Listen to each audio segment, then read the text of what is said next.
one. Mm-hmm. So the Polar Express conductor, he put together the train track and it pulled 6 carts in the back. And Reagan was a witness. She saw it. She saw it. It is now September 1st, 2022. He is the top conductor in the whole United States of America. His Polar Express train pulled how many? 1, 2, 3, 4, 5, 6. Whoa, plus the coal. Wow.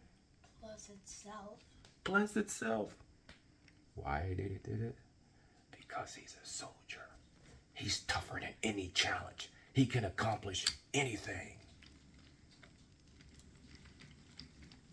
And he tooted on the sofa, and we didn't even disclose it to us. But he's right now. He is focused on his trip. Now he's pushing, not pulling. Whoa! Now it can even push.